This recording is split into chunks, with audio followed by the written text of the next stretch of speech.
السلام عليكم ورحمة الله وبركاته. أهلا وسهلا بحضراتكم.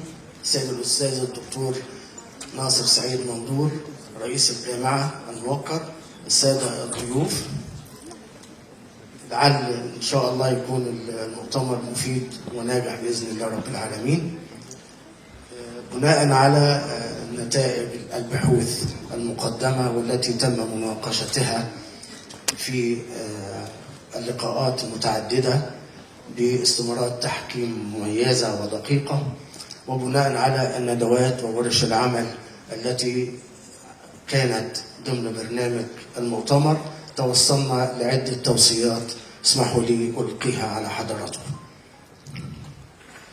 توصيات المؤتمر: الدراسات العليا والبحوث 2025. أول توصية: حث شباب الباحثين على الاهتمام بمجالات الإبداع والابتكار وريادة الأعمال. 2. تشجيع الدراسات والأبحاث البينية بين المجالات الأكاديمية المختلفة. 3. وضع مقرر عن ريادة الأعمال يدرس في جميع المراحل، إذا كانت مرحلة البكالوريوس أو مرحلة الدراسات العليا. 4.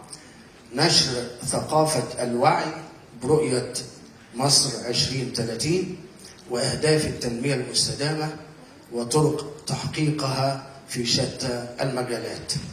5.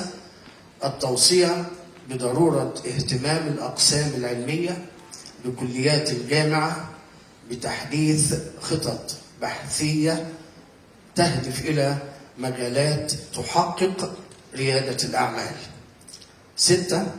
استحداث آليات دعم الجامعة لتمويل الأبحاث التطبيقية والابتكارية في المجالات المختلفة. 7. تأسيس شراكات مع هيئات ومؤسسات المجتمع المختلفة، صناعية، زراعية أو اجتماعية وخلافه، من أجل إنشاء شركة استثمارية مشتركة للاستثمار في البحث العلمي. 8. التوسع في عمل شراكات واتفاقيات أكاديمية عالمية. 9. دعم الجامعة لمشاريع التخرج والنماذج الابتكارية للتسويق مع جهات المجتمع المختلفة ورجال الأعمال. 10.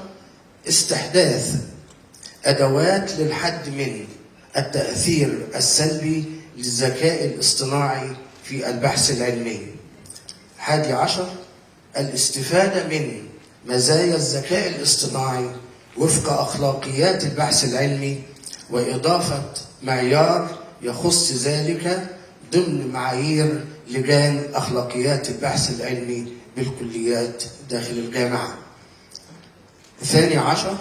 عقد مؤتمر الدراسات العليا والبحوث بشكل نصف سنوي. شكرا والسلام عليكم ورحمة الله وبركاته.